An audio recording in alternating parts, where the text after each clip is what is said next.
오늘 저는 본문 출애굽기 2장 23절로 25절까지의 말씀을 가지고 기억이라는 제목으로 은혜의 말씀을 나누어 보고자 합니다. 한번 따라서 해볼까요? 기억.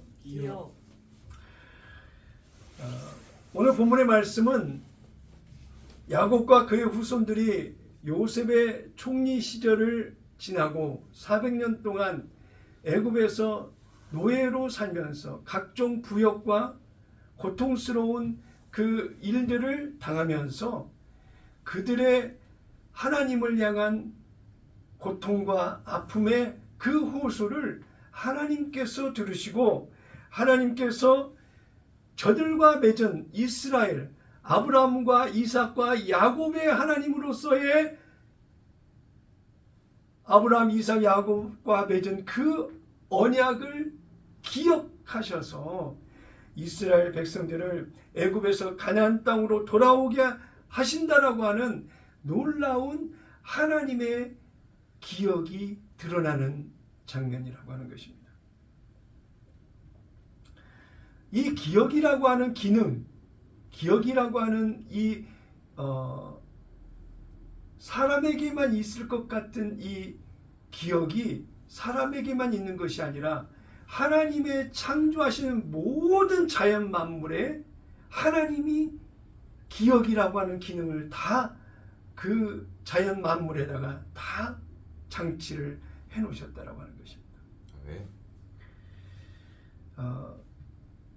독일의 심리학자 헤르만 에빙하우스의 연구 결과를 보게 되면 그냥 특정되지 않은 일반적인 철자를 사람들에게 가르쳐주고 그 사람들이 실험 대상의 그 사람들이 어떻게 기억의 수준을 이어가고 있는지를 분석했던 그런 자료가 있는데요.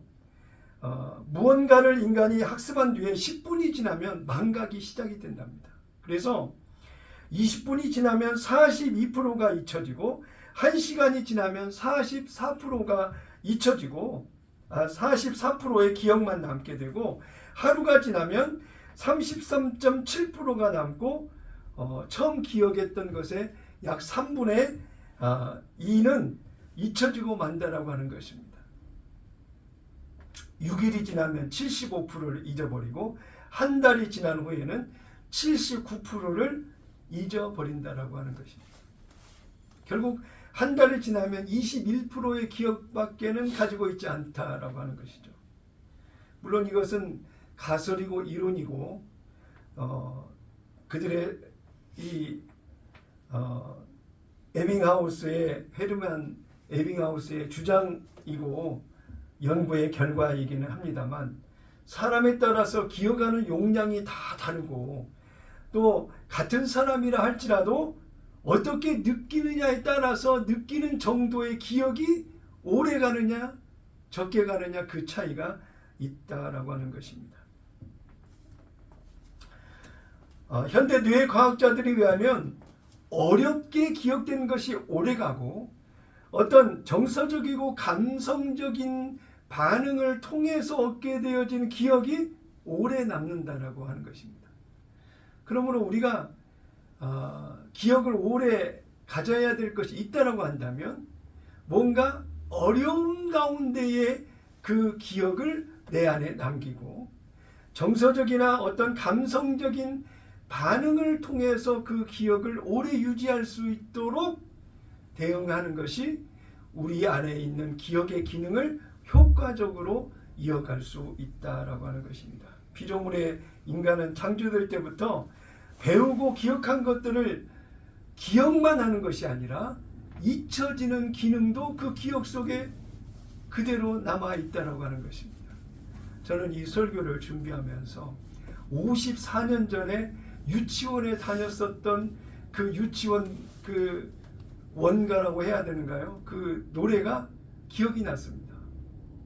소와 유치원 소와 유치원 착하고 귀여운 아이들의 꽃동산 미끄럼 그네 뛰기 재미있구요. 우리들은 피아노 맞춰 노래 불러요. 소아유치원 착하고 귀여운 아이들의 꽃동산. 가사가 다 맞는지는 모르지만 이 음률은 잊혀지지 않고 잔상으로 남아있더라는 것입니다. 우리의 인생도 마찬가지입니다.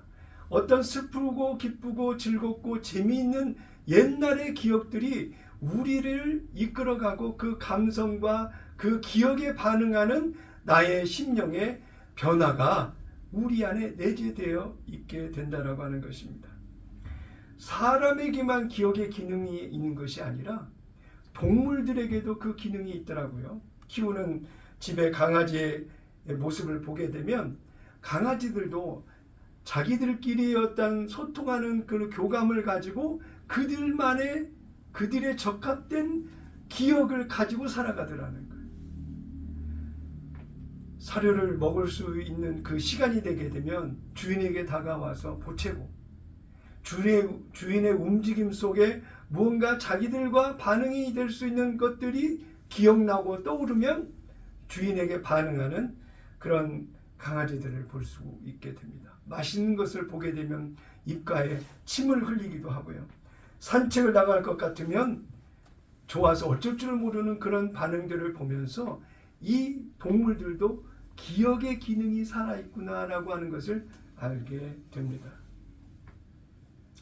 산에서 사는 산짐승들도 태어나고 어미의 그 학습의 기능을 통해서 기억이라고 하는 그 기능이 작동되고 약육강식의 세계에서 살아남기 위한 그들 나름대로의 삶의 방식을 적용해서 살아가는 그 산에 사는 짐승들이더라고요.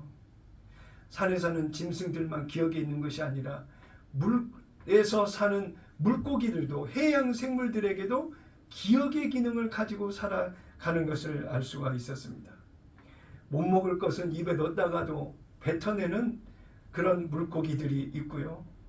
또 연어가 자기가 어렸을 때 살았던 곳을 기억해서 돌아오는 연어 회귀 현상들이라든지 나를 잡아먹을 것 같은 큰 물고기가 있으면 피해서 숨는다든지 뭔가 물고기도 작은 미생물 같지만 그들 나름대로의 기억에 반응하는 그런 길들여져 있는 그런 기억의 잔상들을 가지고 살아가더라고 하는 것입니다.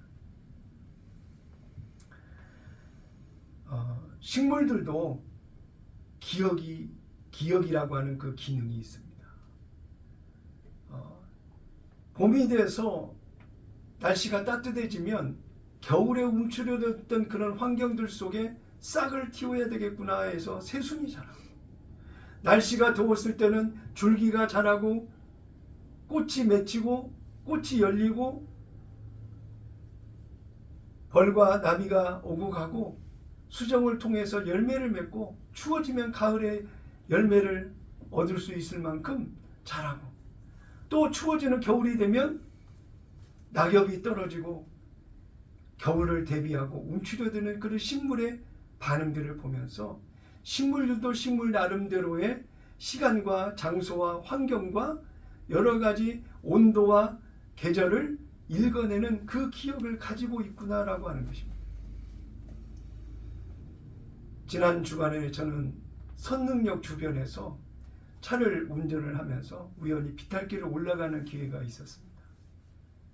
좌우에 은행나무가 쫙 가로수로 다 은행나무가 있는데 작은 바람이 살살살 부는데 위에서 노란 은행나무 비가 도로 좌우에서 막 비가 오듯이 쏟아지는 거예요. 환상적이었습니다. 금빛으로 된 찬란한 그 빛 속에 내가 있는 것 같은 그런 감성이 들 정도로 가을 은행잎에 떨어지는 그 놀라운 사실들을 보면서 은행나무도 나무잎이 떨어지는 그 시기와 때를 기억하고 아는구나라는 생각을 했어요. 한 주간 기억이라는 주제로 설교를 준비를 했기 때문에. 열매를 맺을 때와 추수하고 모든 것을 다 내려놓고 낙엽이 지는 그 상황까지도 그들이 기억에 반응하는 그런 자연의 이치에 하나님께서 기억을 부여하셨다는 것을 생각을 해보면서 자, 하나님의 오묘한 창조의 세계를 생각해 보게 됩니다. 모든 우주 만물에 하나님이 법칙과 공식과 원리와 하나님의 각자 상황에 부여한 놀라운 기능들이 우주 만물에 가득 차고 넘쳐 있는 것이 하나님의 창조의 세계다라고 하는 것입니다. 우리 몸에 반응하는 것을 한번 생각해 보십시오. 더우면 땀이 나고요. 추우면 몸이 움츠려들고요. 맛있는 걸 기억하면 입가에 침이 고이고요. 또 즐겁고 재미있고 좋은 일이 있으면 기쁘고 즐겁고 노래하게 되고 영을 즐기면서 술도 마시게 되고 뭔가 웃고 떠들고 재미있게 반응하는 기억에 대한 그런 기능들이 우리 안에 살아있다라고 하는 것입니다. 공부하는 학생이 기억력이 출중하면 도대체가 잊혀지지 않는다라고 한다면 그 친구는 아마 실패와 좌절과 낙방을 모르고 승승장구 성공의 가도를 향해서 달려갈 것입니다. 그러나 모든 것을 기억한다고 해서 다 좋은 것만은 아니라는 것이죠. 기억에 순기능이 있고 역기능이 있습니다. 좋은 것은 많이 기억하고 하는 것으로 유익할 수 있지만 좋지 않은 것은 망각을 통해서 잊어버리는 것이 자신의 건강과 자기의 영적 육적 생활 속에 유익이 되기도 한다라고 하는 것입니다. 이러한 우리의 인생 가운데 앞으로도 우리는 기억이라고 하는 그 기능을 가지고 살아가기도 하고 망각이라고 하는 기능을 가지고 잊어버리고 사는 그런 삶을 우리는 앞으로도 가져갈 것입니다. 우리의 인생의 삶 속에 믿음 안에 있는 저와 여러분은 어떤 기억의 기능을 활용하며 그 기억 속에 살아가야 될까요?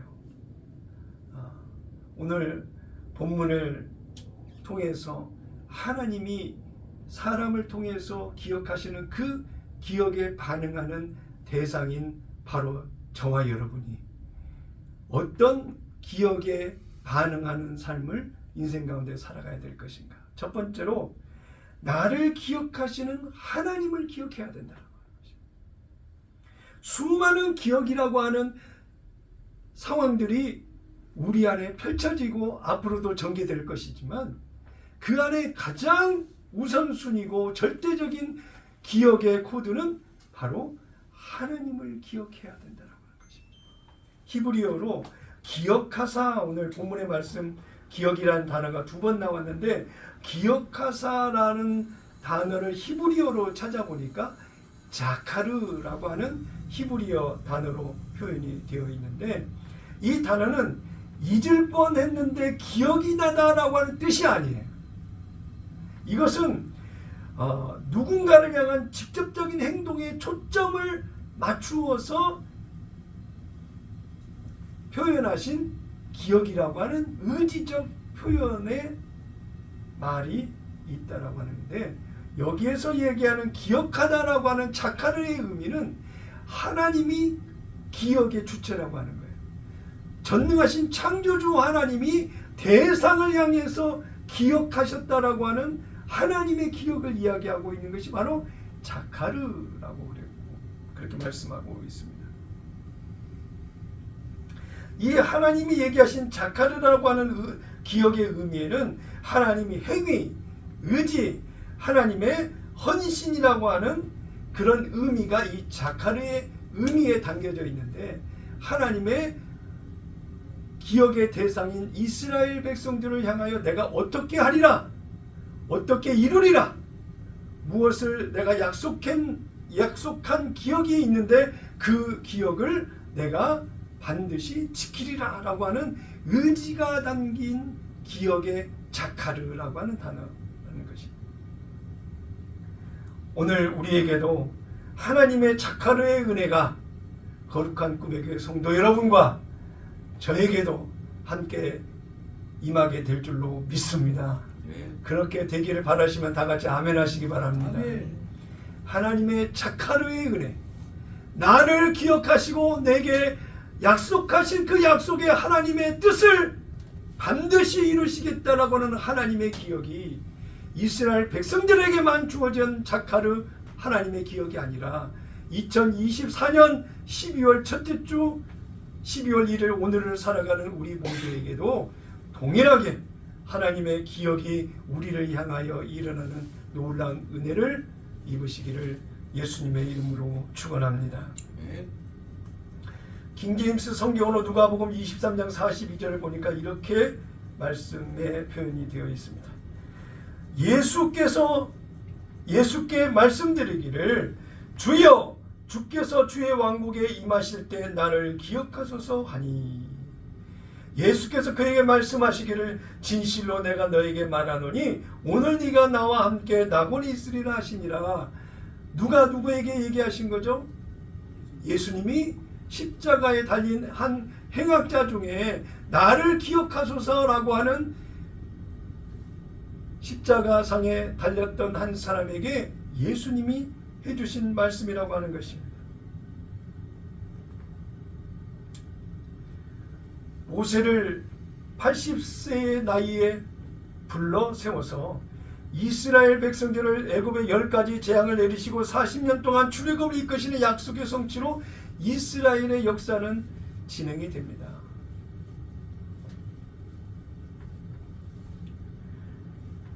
하나님이 이스라엘 백성들을 기억하셔서 그 기억을 가지고 회상만 하시는 것이 아니라 실제 그 기억을 통하여 하나님의 선하신 뜻과 계획하신 약속의 모든 것을 이루시기 위한 하나님의 일하심이 있을 것을 기억해야 된다고 하는 것입니다. 오늘 저와 여러분에게 주어진 하나님의 선하신 뜻, 나를 향한 계획, 하나님의 예비하신 모든 일들이 오늘 나를 통해서 전개될 것이라고 하는 기대되는 소망이 우리 안에 있어야 된다고 하는 거예요. 하나님이 기억하시는 그 기억의 특징을 세 가지로 요약을 할 수가 있는데, 첫째는 하나님께서는 당신이 하신 약속을 결코 잊으시지 않고 기억하신다라고 하는 것입니다. 따라서 해볼까요? 결코 잊으시지 않고 기억하신다. 나를 향한 하나님의 놀라운 기억은, 약속은 절대 잊어버리지 아니하고 나를 기억하신다라고 하는. 그 기억하신다고 하는 그런 내용의 말씀은 오늘 본문에서 나온 말씀이 창세기 15장에 보면 아브라함과 세운 언약에 대한 기억을 반추하여 기억하도록 하시는 말씀이 있는 것입니다. 창세기 12장 2절에 보니까 내가 너로 큰 민족을 이루고 내게 복을 주어 내 이름을 창대하게 하리니 너는 복이 될지라. 15장에 아브라함의 놀라운 아브라함을 향한 약속을 해주셨지만 이미 12장에도 본토 친척 아비 집을 떠나 내가 지시할 땅으로 가라고 얘기하셨던 하나님의 이끄심 속에서 약속하신 놀라운 말씀이 내가 너로 큰 민족을 이루겠다라고 하는 하나님의 약속을 지금 오늘 출애굽기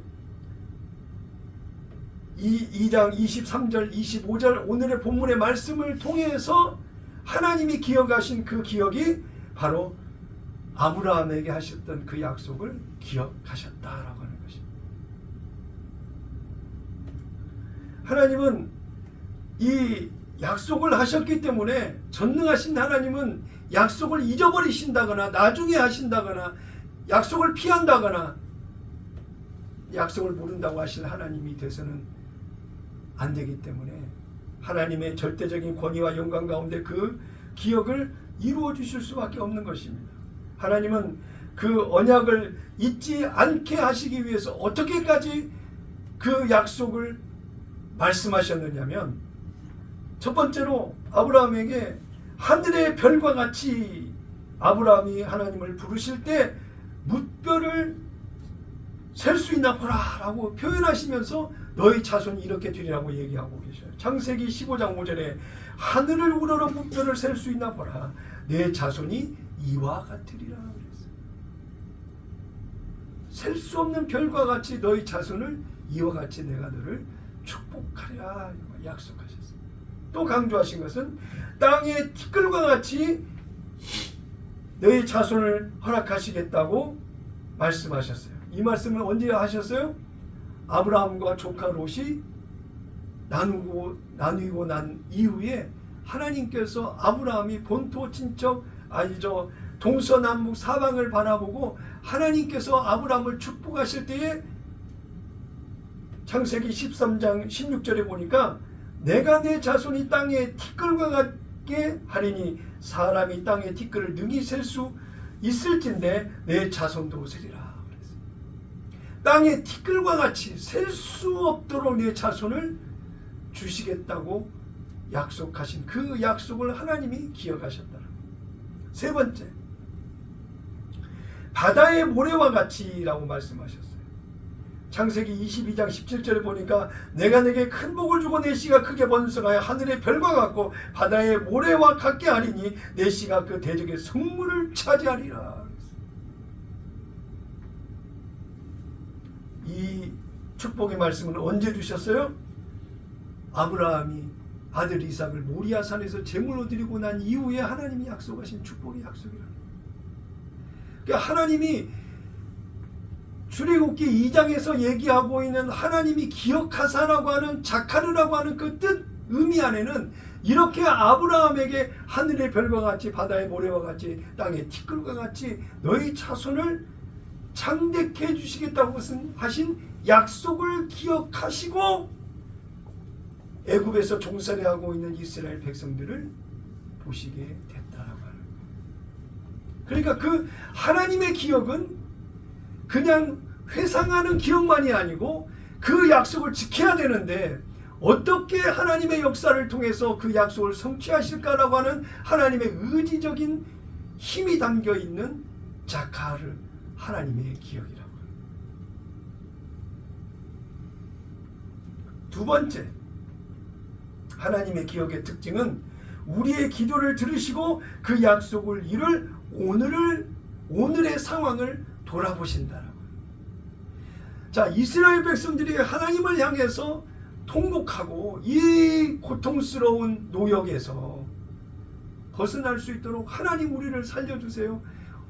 아브라함이 하나님, 이삭이 하나님, 그 하나님은 어디 가셨습니까? 라고 그 호소하는 몸부림에 간구하는 그 호소가 하나님의 마음을 움직였고 그 하나님은 자카르 기억하시면서 그 다음에 보이신 반응은 이스라엘 백성들을 돌아보셨다. 그러니 오늘 2024년을 살아가는 저와 여러분에게 하나님의 놀라운 나를 향한 하나님의 기억은 나의 삶의 현실을 돌아보시는 기억의 하나님이 되실 거라는 거예요. 하나님은 나를 어떻게 돌아보실까 설교를 준비하면서 저를 돌아봤어요.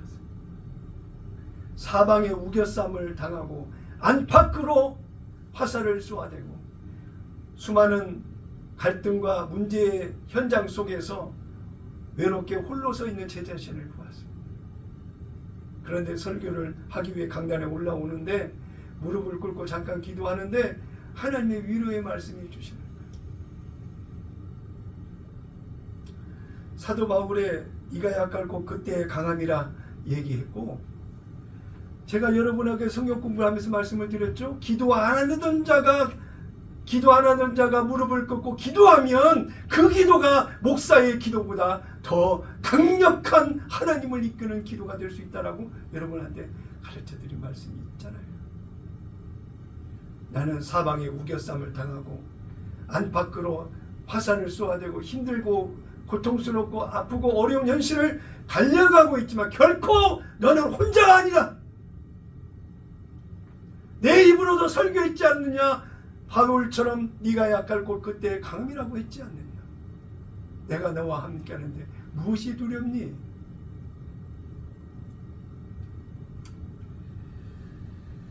이스라엘 백성들의 상황을 돌아보신 그 하나님. 창세기 15장 13절 14절을 보니까 여호와께서 아브라함에게 이르시되 너는 반드시 알라 내 자손이 이방에서 객이 되어 그들을 섬기겠고 그들은 400년 동안 내 자손을 괴롭히리니 그들이 섬기는 나라를 내가 징벌할지며 그 후에 내 자손이 큰 재물을 이끌고 나오리라. 하나님께서 이미 아브라함에게 내 후손이 어떻게 되리라는 것까지도 미리 말씀하시고 그들의 괴로움과 고통과 재물 없음을 아시면서까지 하나님이 그들을 살피시고 보신다라고.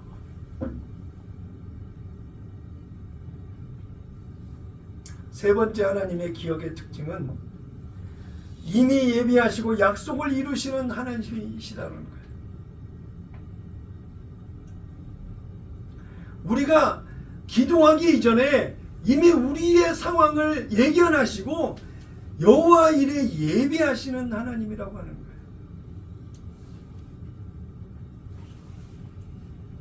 오늘 본문의 말씀에서 배치된 순서를 잘 보시기를 바랍니다. 하나님께서 이스라엘 백성들의 부르짖음을 들으시고 두 번째로 언약을 기억하신 다음에 그들의 형편을 돌보신 후에 이스라엘을 구원할 모세를 이끌어 이스라엘 백성들 앞에 세우시는 하나님의 순서가 나와 있더라고요.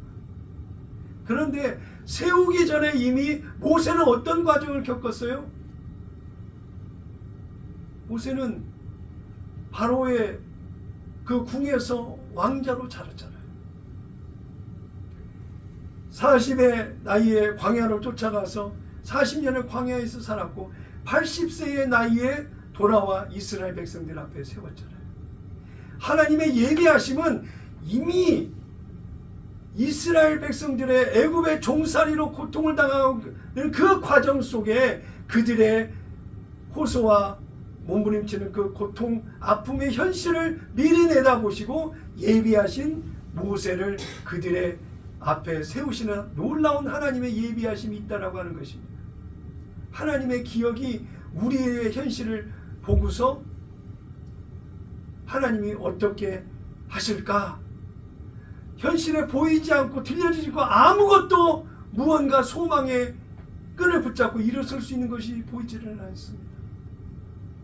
그러나 분명한 것은 하나님이 약속하신 하나님의 기억은 반드시 그 기억을 성취시킬 하나님의 의지와 뜻에 따라 예비하신 여호와 이레의 그 무언가가 지금 어떤 환경에서 누구를 통하여 어떻게 그 과정의 일이 만들어지고 있다라고 하는 그 믿음이 저와 우리에게 있어야 된다라고 하는 것입니다.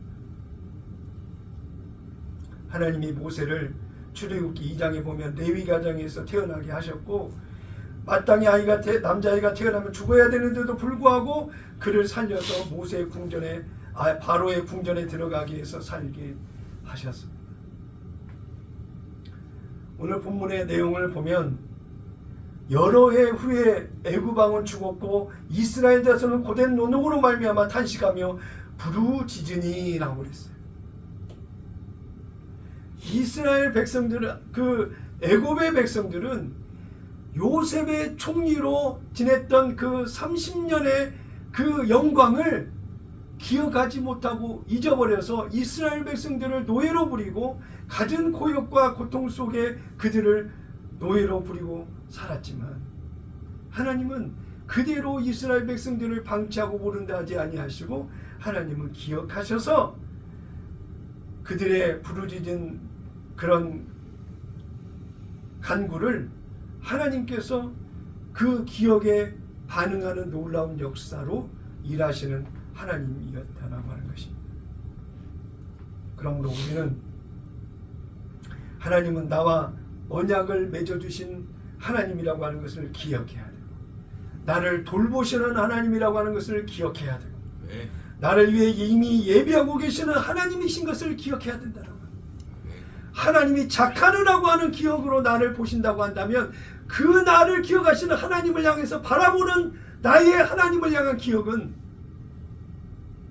나와 언약을 맺어주신 하나님이시다고 하는 것을 인정해드리고, 또 나를 돌보시고 계시는 하나님이심을 인정해드리고, 나를 위해 예비하신 그 무언가가 하나님께서 나를 향해 펼쳐주실 것을 기대하는 소망의 믿음으로 하나님을 기억해 바라보는 우리가 되어야 된다고 하는 것입니다.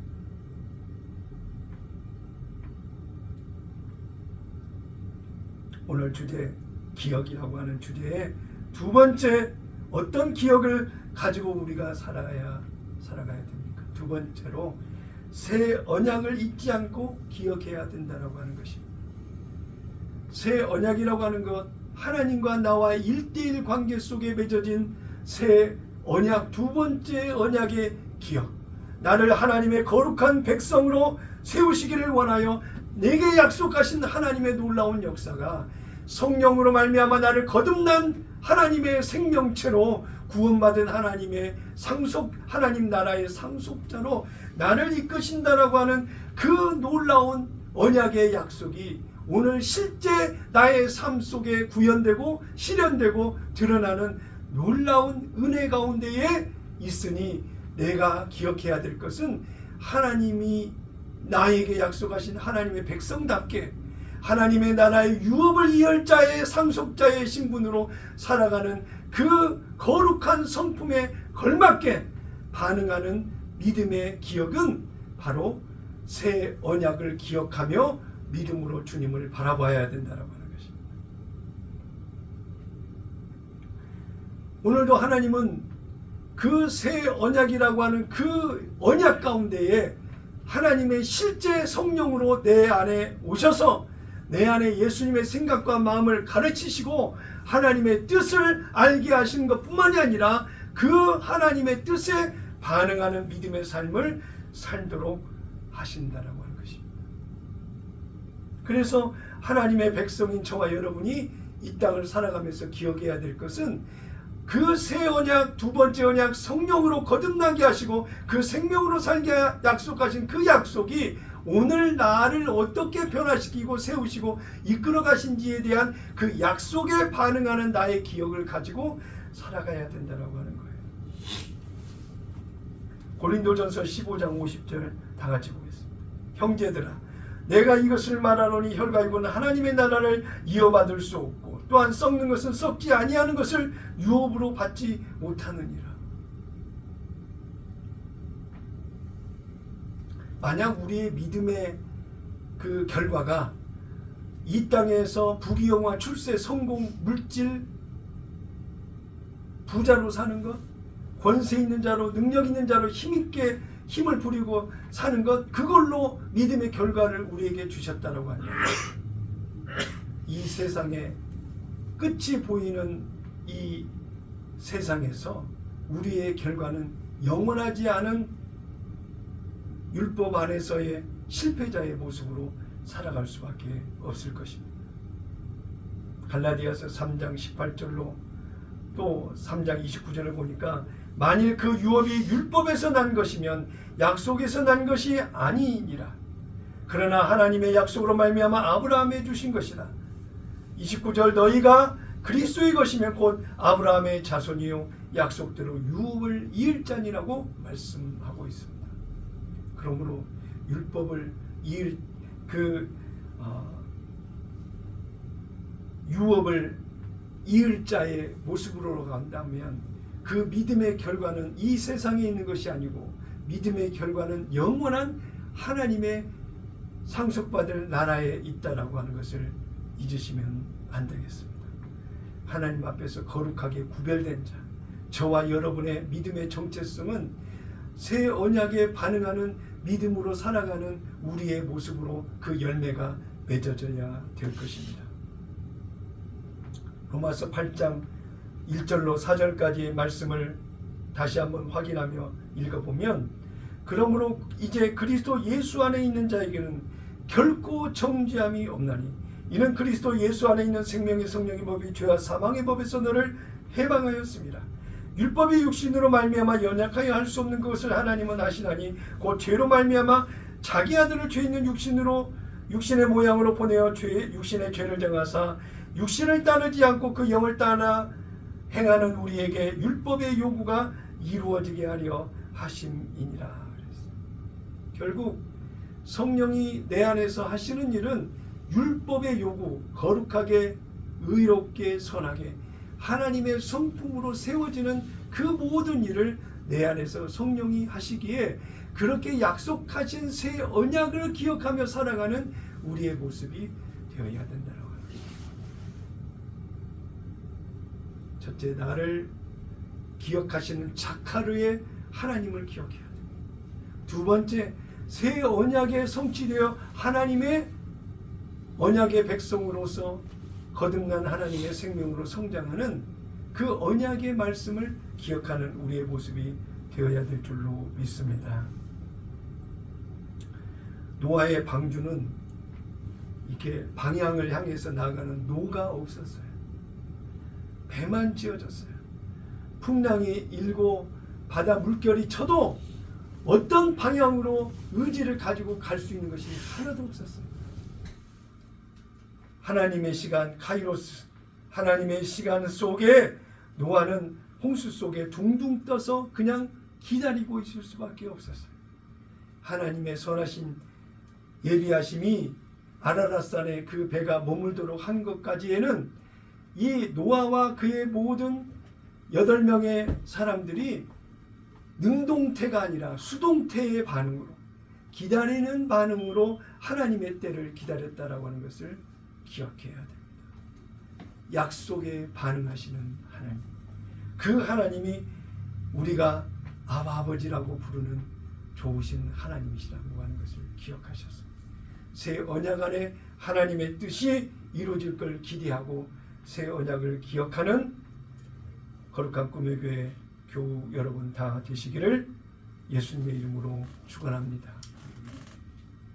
세 번째로 기억이라고 하는 주제 속에 우리가 기억해야 될 것은 영원한 천국의 소망을 잊지 않고 기억해야 된다고 하는 것입니다. 우리가 영원한 천국은 우리가 하나님을 믿는 믿음의 최종 결과고 우리의 믿음의 종착지라고 하는, 하나님과 함께 영원히 함께할 그 나라, 믿음의 끝이 바로 영원한 천국이라고 한다면 오늘을 살아가는 우리의 모습 속에 반응해야 될 것은 영원한 하나님 나라에 반응하는 우리의 기억이 항상 내 안에, 여러분 안에 있어야 된다고 하는 것입니다. 베드로는 베드로전서 1장에 이렇게 이야기하고 있습니다. 1장 3절, 우리 주 예수 그리스도의 아버지 하나님을 찬송하리로다. 그의 많으신 긍휼대로 예수 그리스도를 죽은 자 가운데서 부활하게 하심으로 말미암아 우리를 거듭나게 하사 산 소망이 있게 하시며 썩지 않고 더럽지 않고 쇠하지 아니하는 유업을 있게 하시나니 곧 너희를 위하여 하늘에 간직하신 것이라. 한번 따라서 해볼까요? 하늘에 간직하신 것이라.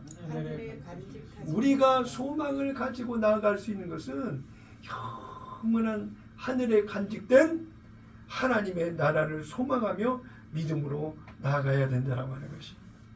베드로전서 1장 5절 이후를 보니까 너희는 말세에 나타내기로 예비하신 구원을 얻기 위하여 믿음으로 말미암아 하나님의 능력으로 보호하심을 받았느니라. 그러므로 너희가 이제 여러 가지 시험으로 말미암아 잠깐 근심하게 되지 않을 수 없으나 오히려 크게 기뻐하는도다 그랬어요.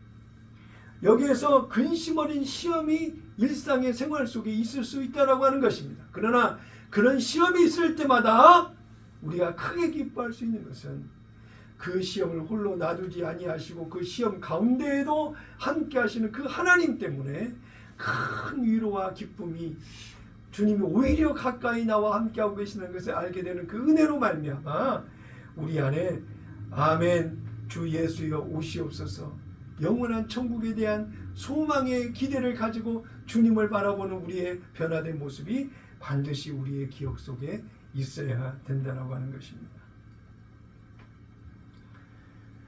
베드로전서 1장 7절 이후를 보니까 이런 말씀으로 베드로는 전하고 있습니다. 너희 믿음의 확실함은 불로 연단하여도 없어질 것보다 더 귀하여 예수 그리스도께서 나타나실 때에 칭찬과 영광과 존귀를 얻게 할 것이니라. 예수를 너희가 보지 못하였으나 사랑하는도다. 이제도 보지 못하나 믿고 말할 수 없는 영광스러운 즐거움으로 기뻐하니 믿음의 결국 곧 영혼의 구원을 받음이라. 결국 믿음의 끝 하나님의 구원을 받지 못한다고 한다면 우리는 진짜 망한 거예요. 예수를 믿는 믿음이 없는 사람은 세상의 온갖 죄를 다 짓고 방치하며 그들의 삶대로 살았지만 예수를 믿으면서도 세상의 모든 것들을 절제하고 스스로 자기 자신을 통제해서 쾌락으로 정욕대로 살지 않고 자신을 지키려고 까내 노력하고 애썼지만 성령으로 살지 않고 자신의 생각과 주장으로 자신의 옳은 판단으로 율법 안에서 살아가던 그들의 끝이 믿음의 구원이 아니라고 한다면 이것같이 억울하고 자기 스스로 생각하기에 분하고 힘든 것이 어디가 있겠습니까? 믿음의 결국은 반드시 하나님의 구원이 이루어져야 되고 그 은혜 가운데에 영원한 하나님의 나라를 상속으로 받아야 되는 거예요. 여러분 주일날 많은 해야 될 일들도 많고 숙제도 있지만 그런 모든 것을 다 미루어 두고 이 시간을 구별하여 예배자로 왔다라고 하는 것, 그 결과가 하나님의 구원, 하나님의 나라가 아니라고 한다면 이거 같이 억울하고 속상하고 분한 일이 어디가 있겠습니까? 하나님이 살아계시지 않는다든지 나의 믿음의 결과가 헛것으로 끝난다고 한다면 그거 같이 속상하고 답답하고 힘들고 어려운 일이 어디가 있겠습니까? 믿음이 없는 사람들은 예수 믿는 사람을 이해하지 못합니다. 미쳤다고 합니다. 뭐로 교회를 가냐고 이야기를 합니다. 그런 것 모든 것을 물리치고 교회를 왔으면 구원의 자리에 가까이 서야 되는 거 아니겠어요? 우리가 새 언약의 비밀을 알고 난 이후에 율법으로는 구원이 없다. 하나님의 심판밖에는 없고 마귀가 그 율법 안에 사람들을 옥죄어 구속하여 생명의 성령의 법 안에서 사는 그 은혜의 법을 보지 못하도록 만들고 있다. 마귀의 술수와 전략이 종교라고 하는 내 중심의 나의 믿음이라고 하는 내 방식의 믿음이라고 하는 그 율법 안에서 자기를 스스로 통제할 수 있는 것이냐 착각을 일으켜서 죄와 사망의 법 안에서 그 끝이 구원받지 못한 버림받은 자들의 모습으로 갈 수밖에 없는 그런 상황으로 만들어가고 있다고 하는 것을 우리는 분별해서 알게 됐잖아요.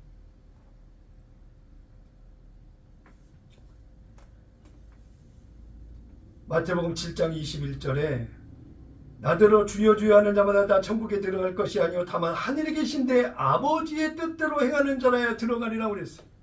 아버지의 뜻대로 행할 수 있는 것이 뭐예요? 새 언약 안에서 성령이 예수님의 생각과 마음으로 우리를 가르치시고 세우시고 인도하시는 그 뜻 안에서 순종의 삶이 그 안에 있다라고 하는 거예요. 그래서 우리가 견디고 참을 수 있는 것은 로마서 8장 24절에 25절에 이렇게 얘기하고 있어요. 우리가 소망으로 구원을 얻었음에 보이는 소망이 소망이 아니니 보는 것을 누가 바라리요. 만약 우리가 보지 못하는 것을 바라면 참음으로 기다릴지니라고 그랬어요. 영원한 천국에 대한 소망이 있으니 오늘의 시련과 힘듦과 어려움을 능히 이기고 참고 기다리는 기다림이 있어야 된다. 꼭 노아의 방주에 노아가 갈 길을 알지 못하고 그 홍수가 다 마르고 무태 땅에 내려설 수 있는 그 시간까지 하나님을 기다렸던 그 기다림처럼 로마서 15장 13절에 사도 바울이 이렇게 얘기합니다.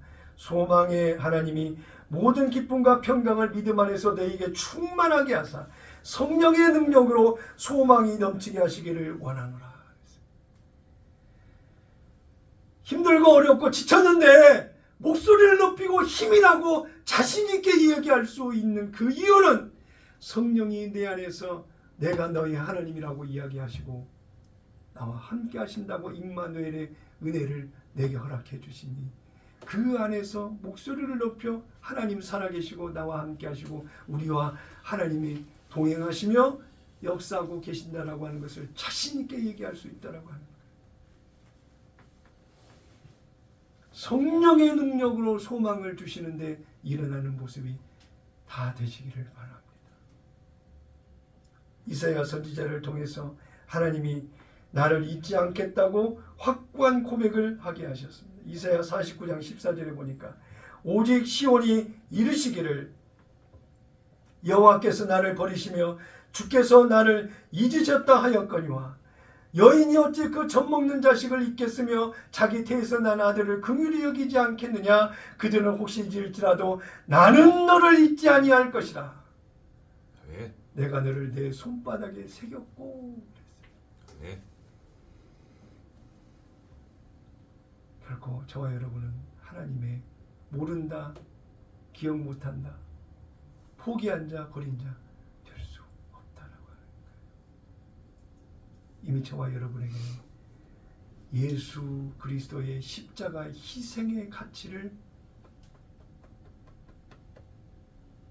대가를 치르고 사신 하나님의 백성이 바로 저와 여러분이라고 하는 거예요. 능력 있고 실력 있고 힘 있고 힘이 없고 현실의 환경이 여유 있고 안정되고 그렇지 못한다 할지라도 크게 중요한 것이 아니라 됐고 나는 하나님만 기억하고 새 언약 안에서 주님과 내가 교통하고 소통하며 친밀함 속에서 주님과 지금 동행하고 있고 세 번째 됐고 나는 영원한 하나님의 나라에 나의 소망이 있고 믿음의 결과 그 나라를 포기할 수 없는 놀라운 하나님의 그 크신 사랑과 그 크신 은혜가 오늘도 내 안에 살아있는 오늘을 살아가고 있다라고 하는 그 고백이 우리 안에 있는 거예요. 사람은 돈 있고 힘 있고 능력 있는 사람하고 같이 해야 무언가 부스럭이라도 얻을 수 있을 것 같이 뭔가 어려울 때 도움을 받을 수 있는 것 같이 바라보게 합니다. 그런데 최소한 믿음의 백성인 저와 여러분은 그들과 다른 그 무언가를 기억해야 돼요. 첫째, 내가 믿는 하나님이 어떤 분이신지를 하나님을 기억해야 돼요. 두 번째, 새 언약을 통해서 오늘도 내 안에서 일하시는 성령의 일하심을 보고 느끼고 알고 그분 성령님과 동행해요. 세 번째, 이 땅이 이 세상이 감당치 못하는 천국에 대한 소망을 가진 자로서 이 세상의 것을 다 내려놓고 포기하고 아무것도 아닌 것 같이 나의 하나님 나의 주 영원히 함께할 그 나라가 나의 전부라고 고백할 수 있는 그 고백이 나의 전부가 되어야 된다. 오늘 이 세 가지 그 은혜로 믿음을 지켜 살아가는 거룩한 꿈의 교회 성도 여러분 다 되시기를 예수님의 이름으로 축원합니다.